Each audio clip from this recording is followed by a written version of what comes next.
Hi, everyone. I hope you can all see us and hear us. Those of you who can't hear us, you might not hear what I'm saying, but you should click on the kind of volume thing on LinkedIn or YouTube or Twitter. Sometimes it defaults to mute. Uh, if you see anyone else complaining in the comments about not hearing us, please tell them that. It's your responsibility because we might not notice. Uh, Today, first I'll introduce myself. So my name is Dror Poleg. I am an economic historian focused on the evolution of work, cities, and buildings. I'm the author of 1.5 books. One of them came out 3.5 years ago called Rethinking Real Estate, and the other one is currently in the works called After Office. And today I'm hosting a very special friend and interesting person, Paul Millard, who is the author of The Pathless Path, which is a book about his own kind of career and life story with a lot of advice for other people's lives and careers. He's also the host of a podcast with the same name. Paul started his life as a normal person. You know, he worked in some large companies, GE, McKinsey, Boston Consulting Group. He got an MBA from MIT. It looked like he was all set. But then his life was kind of turned upside down. An illness sidelined him for, I think, more than a year. And he really started to rethink how he wanted to spend his time, his relationship to work, how he defines himself, what he aspires to become. And I think even rethinking what is even possible to even think about and know at certain parts of your life, and kind of the path dependencies that we create for ourselves. So Paul wrote a wonderful book about it. And I thought it would be great to invite him and chat about the book and about his ideas. So welcome, Paul.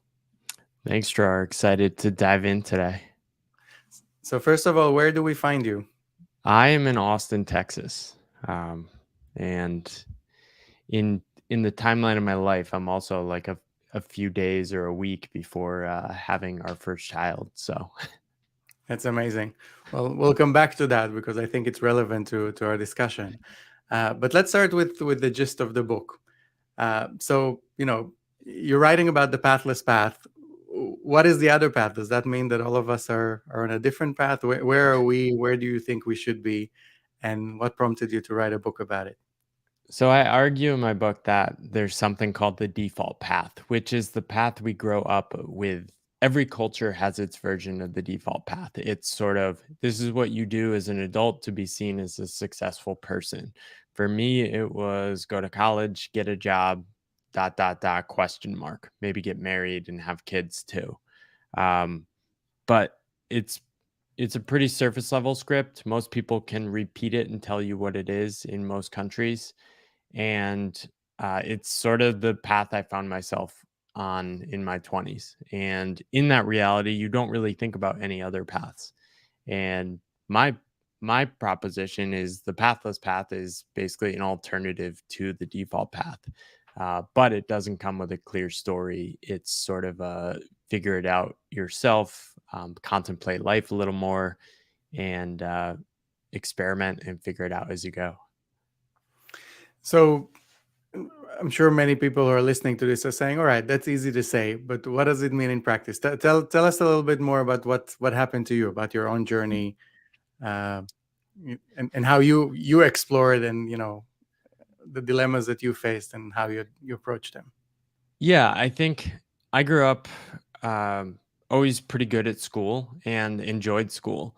It wasn't until college, though, that I was surrounded by people that you might call high achievers, aiming at prestigious institutions, prestigious grad schools, and jobs. And I sort of got sucked into that. And every internship I had, I always just wanted to work at a better company the next year. And it was fine. I really liked that in my early 20s. It was probably a good thing. It gave me an aim and a direction in life in order to develop and learn new skills. But in all those jobs, I would always look around and be like, why are these adults doing the things they're doing? There was always so much stuff that didn't seem necessary, didn't seem valuable. And when you question these things, people cynically shoot you down. What do you think? You just can't work? And these questions for me never really went away. I dealt with my discomfort with a lot of the stuff people were doing in the workplace by basically just jumping jobs every year and a half to 2 years. And essentially, I just ran out of moves in my early Mhm. 30s, um, and ended up leaving my job. And I didn't really have a good plan, but it was, how can I find a new way forward? And in doing that, I basically needed to invent my own story because I felt really lost and in opposition to how most people were seeing the world and what was worth doing. So when you say, I mean, you mentioned this kind of this rebuttal or this critique, where when I hear this, I'm like, all right, so does it mean that, okay, it's not fun to work, so people should just chill and not think about work? Like, whoa, what is the practical alternative? So I mean, what do we do instead? Let's say I hate my job, or I get to a point where I feel like, yeah, I'm running out of moves. I tried a few different companies. uh, the problem might be deeper than what I thought. It's not just about changing a position. There's something else here. What So do I do instead if I still have to make a living? And yeah, I don't think most people should quit their job and follow my path. It happens to work really well for me because I sort of get joy out of the uncertainty. Me not Mhm. knowing where I'll end up in 5 to 10 years, and I know you're sort of wired the same, is exciting for me. I love the joy of finding things out, as Richard Feynman might say. Mhm. And um, I think what I am proposing is that we look at the system we are operating in, right? In our modern world, work has become the center of life. It has become so ingrained in our lives that we don't even think or question about it anymore, which is that most of us design our lives assuming that as adults, we work continuously throughout adulthood for a company, right? Now, the digital transformation we've been undergoing for the last 20 years, which you've written quite eloquently about, has exploded the possibilities for how we can structure our work and lives. So there are other possibilities, and it's worth contemplating, is this the actual right setup for me? Right? The There's sort of a hidden assumption that uh, membership in society is determined by your participation in formal work. Work means full-time employment, right? This is Mhm. why when you quit your job and you're still making money, people go, "Oh, you're unemployed. Oh, you don't work." Right? This stuff is so deep. And I think for many people, acknowledging this and realizing these scripts and stories are sort of dictating how we think about our lives can be a release, because people, even in jobs, can say, "Oh, okay, I'm running this script. This is why I feel stressful when I'm not working on a work day, or don't feel productive on a Sunday," right? Where do all these things come from? And then people can start like building back and saying, "Okay, well, how do I want to spend my time? What trade-offs, what sacrifices am I willing to make?" Yeah, so let's come back to that, because I feel like so far we focused a lot on what we don't want, but what did you end up doing? So I assume you earn and I don't assume, I know actually, but some of our listeners might not know. You are earning a living. How did you? What do you actually do, and how did you figure out that this is what you wanted to do? Yeah, so when I left my job, I really just wanted to run away. I felt trapped by it. I felt stifled. Felt I was becoming cynical, and I really felt like I was dying in a sort of metaphorical sense. Um, but I was on a path that was smart. I got a lot of praise. People supported me implicitly because I was in a high paying job, heading in the right direction, right? And I just wanted to run away. I just wanted to work less. My frame of work was very much like, work kind of sucks. How do you just minimize that, Hmm. right? So in the first year after leaving, I freelanced for a bit. I figured out how to make money. I dramatically lowered my cost of living down to like 35 grand a year in Boston. And hold on one second. You hear in the background noise? I'm not. No. Oh, okay. Um, hold on one second. I gotta. Can you talk for a bit? I gotta turn the. I Sure. gotta turn So something off. while Paul is taking care of the background noise, all of you who are watching and listening, feel free to also drop your comments with whichever platform you're on. Whether it is on LinkedIn, you can comment right under the event. If it's on YouTube, you can comment right under the feed. And on Twitter, you can just respond to the tweet where the live stream is being viewed, and I'll try to incorporate your questions into our discussion. And here it is. We have Paul back. So Paul, in the book you mentioned a few concepts that kind of shape people's views about their careers, and I want to emphasize, I think, Paul, you said it yourself, we're not here to try to convince everyone to leave their jobs and kind of do whatever they want. But I think there are degrees to this, and a lot of what resonated for me in the book, and I think to many other people that I know, is not necessarily following exactly in that direction, but this call to really reconsider a lot of things that just happen to us by default, that we just think that no alternatives exist for them. And you write a lot about how much our early decisions shape our lives, and we create these path dependencies for ourselves. And you mentioned a few concepts that I want to kind of double click on and get you to explain and elaborate on. The first one is what you call the end of history illusion. So can you explain what that is and how does that apply to our careers? Yeah, the end of history illusion is sort of, and you see this all over the place once you learn about this. It's people's default bias that they think the world is sort of stopped in the present, right? So we sort of always underestimate how much will actually change. When we look back and say how much we've changed, it's almost always more than we expect. So we'll look back and say, yeah, the last 10 years I changed a lot. And then ask people to predict how much will you change in the next 10 years? And people will say, not much, pretty much the same. Right. So my frame around this is, given that we're probably going to change more than we expect, why not actively lean into that and shake things up proactively?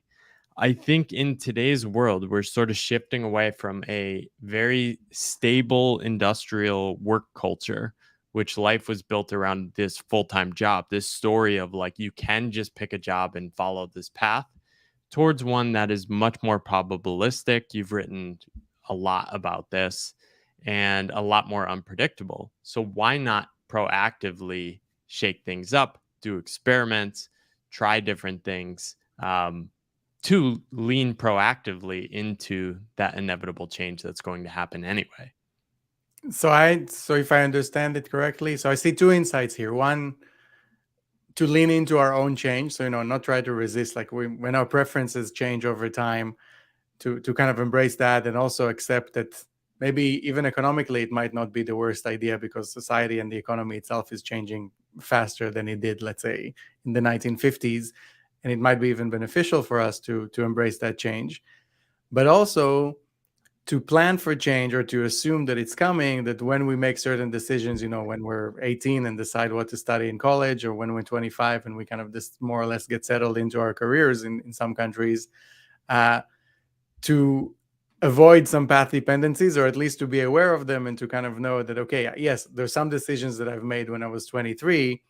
They shape my life now when I'm, let's say, 35.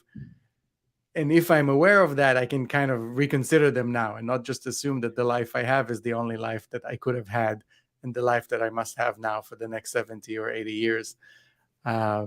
Is that a correct understanding? Yeah, I think that's right. I think I talk to so many people, especially in my generation, the millennials, the older millennials, who have played this game. They've climbed to higher levels of success in their career, and they're in their mid to late 30s, and there's sort of this empty feeling. Like, there's got to be more to this than this, right? And the truth is, we're not designed to work continuously throughout our entire adult lives. The Americans somehow have conceived life as basically slotting in a few vacation weeks into work, right? So everything is downstream of work. Even people with kids these days, many people conceive of a life built around two full-time lives, two full-time careers, right? So downstream of that, you have very limited space to reconfigure your life.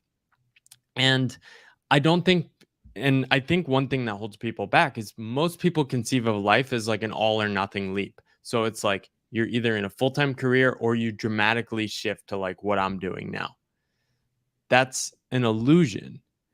The reality is you could take 3 months off in a sabbatical. You can ask your company for an unpaid sabbatical. Many are giving them now. I have people message me all the time that are like, oh, my company just let me do this because they didn't want me to leave. The labor market's tight now. Lean into that, right? You can also take a year and try to freelance, do some experiments, move abroad with your family and your kids. A lot of people are doing this. The insights and the modes of being you tap into that space might give you the source energy that fuels the rest of your life, right? And so if we can disconnect the idea that like life is downstream from full-time employment and say employment might be downstream of a life well lived, it leads to some really interesting different ways of thinking about life. So you mentioned a couple of times in there the kind of the contrast between the U.S. and elsewhere, and the need for travel. How and I know that both of us have lived in different places and spent a lot of time kind of working remotely and working on the road, and still do. How do you think some of the attitudes that you kind of criticize or kind of rail against in the book are different in the US versus other countries? And what do you think shapes those differences? What are they kind of underpinned by? I think this is the most powerful thing about living abroad, and I think more Americans should live abroad. We're like the richest country in the world at the richest time in history, and for some reason, most people um, don't seem to realize this. I think just living abroad is way cheaper than living in the U.S., and you can see how healthcare is set up differently and a lot cheaper and more accessible. And I think most people could pull it off if they set that as their central goal. Most Hmm. people seem to pull off affording a very expensive house in the US when they make that their goal. Yeah. And I think the most powerful thing for me was two things is one is like realizing I have this American mind. When I went to Taiwan, I'm like, I'm seeing these amazing food stalls on the side of the road that are selling this incredible food really cheaply. And I'm like, oh, if they only had better marketing and opened up 7 days a week. And I'm like, what am I doing? Like you can't turn your American mind off. So I sort of like relaxed that part of me, um, which is this frenzied mind of like busyness. Life is expensive. Money is the most important thing, right? So I got to soften my attachment to that. But also, I learned to appreciate the US a little more too. Like, this is an entrepreneurial place. This is a place where you can dream crazy things. You can try new business ideas, and that is not as appreciated in other countries as much. So I think leaving the US is a really powerful psychotechnology to actually appreciate the US a little more. And I think I dramatically lowered my cost of living. I made less than 50 grand for 4 straight years after quitting my job. Hmm. And it helped me realize that, like, I don't actually need or want those things. So right now, I am not aiming at the upper middle class ideal American lifestyle that almost everyone seems to be aiming at. We don't have a car right now. We're in a rental, 2 bedroom. We're going to have a kid in the 2 bedroom, and that's fine. And we're so happy because we have the freedom to work on our own terms and explore both of our paths. So I was planning to ask about this towards the end, but I think it's relevant to do it now. So, and you mentioned the kind of looming fatherhood, hopefully in a Yeah. week or so, right? Uh, and to me, as as a father of two, and as someone who actually didn't grow up in America and even spent most of his adult life away from America, living in America, I'm terrified. I feel like I need much more kind of security and kind of backups than I needed living anywhere else. Because there's always this risk, it seems, that you're going to be bankrupt because of healthcare, or that in order to give your kids like basic decent education, you have to live somewhere very specific and afford the housing there. And again, I don't have an answer to that question in a way on my own. But how do you think about that? How do you think fatherhood might change some of your views? In a way, if we'll speak again in 10 years, what will you tell me that kind of the changed, and how are you preparing for that? I don't know. I don't have a perfect plan. I might mess up. We might run out of money. Hmm. And I think kids, just approaching having kids, it makes me a lot more serious. Like, I'm not gonna sacrifice, like, I might sacrifice and live somewhere really crappy and slightly dangerous if I'm living abroad alone, but I'm not gonna do that with a Yeah. family and kids, right? Um, I think the social welfare in the US is actually quite generous. Hmm. It's just hidden through like psychologically torturous processes, right? And uh nobody wants to say this. Like, it's weird for people in the richest country in the world to be saying like this is a really terrible place to live, and this is like, social security exists, so you can calculate your social security payments, and the reality is you could probably take social security even a low level and live in most countries in the world when you retire pretty Hmm. comfortably. um Yeah, I agree Healthcare with that. healthcare I too, think. if you lower your income. So the first year, um, I I've been in the US, and there's actually, like, generous subsidies if you make very little money and you pay Mhm. very little taxes. Um, so I think a lot of people just haven't experienced earning very little money and experiencing, like, the it's all, like, tax credits though, right? Like, if you're designing this system to enable people to thrive, it's a terrible system. It requires you to basically just, like, count on things working out if you put a lot of energy and effort into, um, doing your taxes correctly, Mhm. finding social support systems and things like that. Yeah, I think there I actually agree. I think, and even that, I find personally that it's hard for me to imagine that as an option. But I think America, and especially here in New York, it's very pronounced that it's okay to be poor and it's okay to be very wealthy, but it's kind of really, really tough to just be anything other than these two options. If you're like Yeah, really that's poor, you'll get housing, you'll get schooling, you'll get like some allowance. And if you're really wealthy, then everything's fine.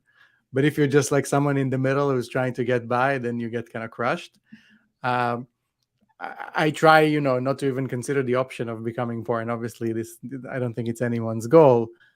But I agree with you that when you actually look at it kind of unemotionally, you see that, okay, actually, it's not the end of the world if I'll try something and fail. I'm not, I'm probably not going to starve, especially as long as I'm healthy and I can actually try yeah. again. uh, I'm not necessarily going to become like a drug addict, homeless, or like fall into like the as low as one can fall. But of course, it's scary, and people don't want to get anywhere near that. Um, Someone just asked on Twitter, was there ever a specific moment or event where you decided it's time to quit and get out of the corporate world, or was it like a gradual process? It was a gradual process for sure. I always had the doubts. I remember my first internship, somebody asked me to look through boxes of papers looking for a record of Amelia Earhart, and Yeah. um, I probably spent a week just searching through boxes, and I'm like, everyone was like, "This is amazing. You get to do a project for the vice president." And I'm like, "What is going on here? This is obviously pointless." Um, but yeah, it's I always had these doubts, and I kept changing jobs. There was so much pointlessness in almost every job I did. I learned skills, which was useful, but it took me a while. I think after recovering from being sick, and I was out of work for like 3 to 6 months, and I returned, and just everything felt silly. And from there, it was probably over. And it took about 3 more years from there. But the thing that tipped the scales for me was I started doing things on the side. I started writing more. I started doing career coaching on the side. I started just like engaging with ideas that inspired me, not for money or profit, but just to like express that side of me. As that part became more alive, it eventually was like, I want to explore this part of me. I'm Mm-hmm. like, I have this numbed 40-hour a week person that shows up, and then he either uses some of that time at work to explore, write ideas he's inspired by, or just waits to get out of work so he can like actually live his life. And eventually I just wanted to get rid of that 40-hour chunk. Yeah, makes sense. So a couple of other ideas from the book that I want to cover. I mean, we're running out of time so quickly. You mentioned the tyranny of convenience. I think the idea from, was it Tim Wu? Uh, Yeah. Say a little more about that. Yeah. I mean, I think um, most people I think full-time employment narrows our conception of the possibilities of life. Mm-hmm. When you have more time, um, saving time actually doesn't make sense, right? When you are working a full-time life, your time is scarce. So you start optimizing, you start ordering out, you start paying for upgraded transportation. Like the example I gave was when I'd go to Boston, I would pay for the Acela because it would save me 35 minutes. But if you have more time, why not just take the slower one? Train ride's a train ride. It's kind of nice, right? You're not in a rush. Mm-hmm. Um, and convenience promises us more time, but it cheapens life, right? Because we're often paying for experiences, we're paying for people to do things for us. And we become dependent on this sort of like convenient, comfortable life. Do that long enough, and you start to think that's the whole point of why you're working, right? You work such that you can afford the seamless, right? Or the Uber rides Mm-hmm. or the all inclusive vacation. And these things can get very expensive and they can feel very nice. But like once you strip, basically, I quit my job and I was in New York and I didn't make money for a couple months and I just got extremely afraid of spending money. So I started just doing everything myself, cooking at home. I stopped going out to eat. I started riding a bike and life got more interesting and enjoyable and Mm-hmm. pleasurable. And I've always tried to not lose touch with that. I think I still pay for some conveniences now, but it's it's knowing there's a cost inherent in that, and that the point of life is not to make your life ultimately convenient. Because at the end of the day, if you're just trying to design your life around being efficient so that you can work such so you can make money, like what is the whole point of it? And this is perhaps something like I haven't really talked about. Like after leaving my job, I just wanted space. And in that space, in that first year, I started creating things. I started writing. And the connection I found with writing was so deep and so profound that I suddenly realized I want to steer my whole life around enabling this creative energy to exist in me. And I think most of us have this inside us. We're just either scared to find it or scared that it might cost us many of the things that others look at us as a good person for doing, right? And I basically lit probably $1 million+ on fire over the past 5+ years based on like what I could have earned as like a Yeah. strategy manager. Um, but it's all worth it. I do it again. Because what I found is a new relationship with work that I feel I can sustain this for the rest of my life. Yeah, and I think again, like we're thinking of the extremes might make the message kind of get lost a little. Uh, I know, especially for my audience, serious people, very corporate, finance, real estate, government. Uh, it might be hard to imagine. Okay, let's change our lives completely. But I think the same approach and a lot of the ideas in the book can also help you again make those tweaks in terms of how you prioritize your time even without destroying everything and kind of making like a too extreme a jump. And I think even within a career, and you touched on that a little bit with your discovery of liking to write and how you like, I know that you do other things now in terms of training people and teaching and kind of empowering others, that is both wonderful and also you enjoy it. uh, I think to make the most out of your career, even if you are ambitious and you want to stick to kind of like a default-ish path, you need to be brave enough and to be willing to lose and to kind of know that, you can make Yeah. those jumps. There's the in the way of the samurai, they say that the way of the samurai is found in death, right? Because you have to go into battle being willing to die. And if you are willing to lose yourself, that's the only way to kind of keep yourself and kind of discover who you are. And I think without without dying or using swords, I think within our careers as well, we have to be willing to kind of lose some of the stuff we have in our comforts and conveniences in order to get to the next level, as well. There's a question here from Harriet. Yeah, it's a great about question. managing the insecurity, or kind of, how do you deal with this life of this untraditional path? And I know we're over time already, but we're just going to keep going for a few more minutes because I have more questions and the internet is free. Awesome. So. Yeah, I still have time. Yeah, and I think this is the fundamental question.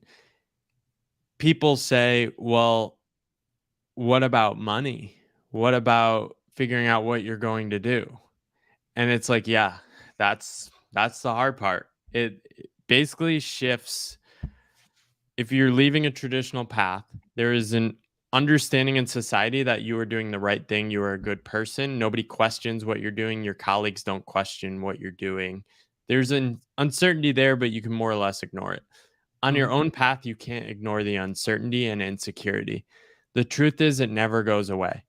However, I think over time, what I've seen over and over again, I've talked to hundreds of people on unconventional paths on my podcast, stories in my book, is that the uncertainty and insecurity switches from a bug to a feature, right? You sort of look at it as like, oh, that's there. That's human. That's real. That's always been there throughout history. All humans have always had these feelings. And it's telling me something. It's telling me I'm afraid of something. It's telling me I'm scared of something. But that is not an excuse to try to make it disappear by just doing something comfortable, right?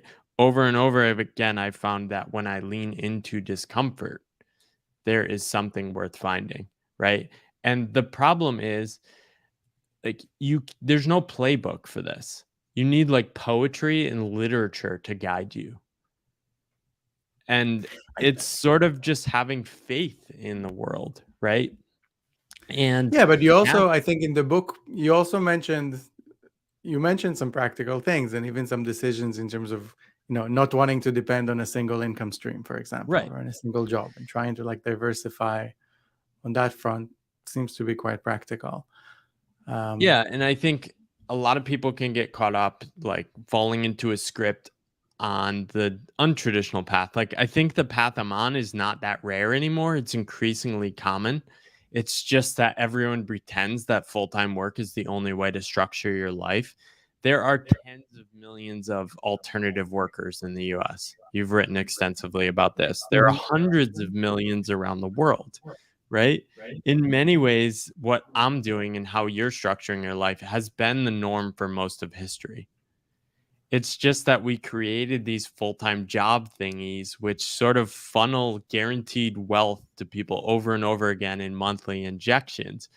Tremendous innovation, but it's not the only way to structure your life. And there are hidden costs in that, right? So let's talk a little bit now as we approach the end, kind of like bigger picture. So, I'm by no means a Marxist, but I think one of the ideas that I like from Marx is the notion that, there's some kind of technological and economic structure, and then on top of it, there's the kind of the upper structure of our own ideologies and opinions and views, and kind of like basically culture is shaped by technology and economic relations, and that a lot of the things that we value and that we want are shaped by essentially by what our economy needs us to want. So, in the 1950s, people worked in these kind of so-called boring corporate jobs because that's what the economy, and they liked them and they aspired towards them and they wanted them because that's what the economy needed them to want, in a way. And I feel like your views on the one hand can sound, very alternative, very kind of off the mainstream, and they are in many ways. But on the other hand, I do see them fitting into like this broader trend of like this desire for more flexibility, for more meaning at work, for more agency and independence. So So I kind of feel like there's the economy now wants us to want more of those things because it needs us to Yeah. not value those stable jobs anymore, maybe because there's not going to be too many of them left, and to want to explore and to want to kind of roll the dice every now and then, because maybe that's what the economy needs us to do in order for things to keep growing and functioning. Is there something to that? Do you feel it as well? Like, how do you see it? Yeah. I sort of have this thing where I say everyone's already on a pathless path. It's just that their mental model of the world hasn't shifted yet.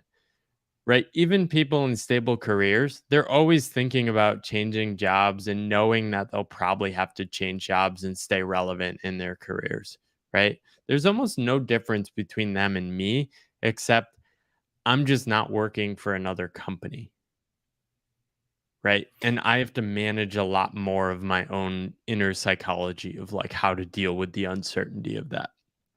I think you've written about how the economy is becoming a lot more probabilistic.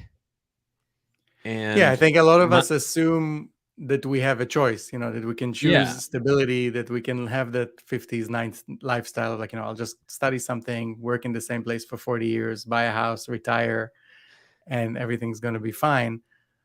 And increasingly, that's not really an option for many people. I think some are feeling it already. And it's likely that over the next 10, 15 years, many or most people will realize that actually this plan doesn't work. I have to reinvent myself again. I don't have enough to retire. Whatever I studied is not going to carry me through. The profession that I chose is not like a box that I can keep ticking and always get employment. Yeah. yeah, I think I like to live in the reality we're actually in, right? A lot of people's story, like people approach their lives as if it's this story in their head that they're living out. This is like the postmodern reality of the world. And so like we get inspiration from previous generations, from our parents, from what we see around us, right? The reality is we're not in the 1970s anymore. We're not in the 1980s anymore. We're not in the 1990s anymore. We have digital um we have digital lives. um the world is increasingly digital. The ease of getting payments for your own work is way easier than ever before. Um, the economy, the middle class is disappearing. David Autor has great research on this from MIT. Middle skill jobs are disappearing. So it's like low skill and high skill. The high skill people are getting like rich. And that's causing this creeping expectation of like everyone wants this upper middle class life. Um, and you sort of have to just take a step back and say, like, well, what am I opting into? So I'm not committed to a path in a sense. It's more that for me, it's a really good setup to have to reevaluate my life every month and sort of opt into things, figure out what the trade offs are, what are the costs, what are the upsides. And I like that. I like that thinking, and that fuels my writing. And I like talking to people about these things, helping people navigate these paths. And am I part of a system? Yeah. I think this is one of the key ideas for my book is you can't actually escape work. We live in a wage-based reality. The conception of how we should structure our lives now is around full-time work, right? And I am only living in like in that reality, remixing it a little more, right? And I think that's the best you can hope for in today's world. The power of economic systems and how it shapes our consciousness is super powerful. Oshan Jarrow has some great writing about this. Um, if people want to check that out, OSHANJRJAROW. Great writing on like consciousness and economic Mhm. systems. But yeah, it's really just I want to figure out what is the base reality, and like reading people like you helps me figure that out a lot because there aren't that many people thinking about this. Like all the thought leaders on LinkedIn, um, they're all just like building careers around parroting what corporations want to hear because that is where the money is. And so you have to lean out to the edges a little more and explore thinkers like you and other people who are trying to figure out new paradigms for how to think about work. So let's send our audience away with some homework. We have to get them to work, right? So in the book, I know you Well, do that's give the thing. Everyone's just watching live streams on LinkedIn. It's like nobody's really working. Like you're sort of getting paid to just be around, right? My friend has this thing that employment is basically an employer having first right of refusal on your shower thoughts, right? I like that. So I know that in the book you were reluctant to turn it into a playbook, but towards the end you do give like a list of things that people can do to start to evaluate. Do you want to take us through? Give people a little bit of homework, like a few things, like 3 or 4 things that they can do tomorrow or immediately once we're done with this call to start reevaluating their choices and where they want to be. Yeah, I can read some at the end. Yeah, the first is like question the default. I'll just read this part and then I'll mention some others. For years, I had a story about how I thought my life should go. I assumed there was only one option for structuring my life around full time work. I tried to be a good egg, but ultimately found myself unhappy with the direction of my life. I stumbled into a pathless path and slowly realized that a rigid version of the default path that existed in my mind was only one option of many, right? Mm-hmm. You have more degrees of freedom than you think. It's just that setting up your life in this mode of being might short circuit your own ability to imagine and think of different options, right? So, the number one thing I tell people is create some space in your life. Try to take 1 to 3 months sabbatical at one point in your life as an adult. Leave the country you grew up in if you can, like you have many times, and just think about life. Think about it at a meta level. What kind of life am I trying to live? Right? If you automatically reject what I'm saying, like it's not for you. Don't do it. Like double down on your career, try to make a lot of money in a job and like do you. But like if you were like, "Ooh, this sounds really interesting." It's like there is a state of being worth finding that can be found. Like a state of being where you can feel so connected and so alive.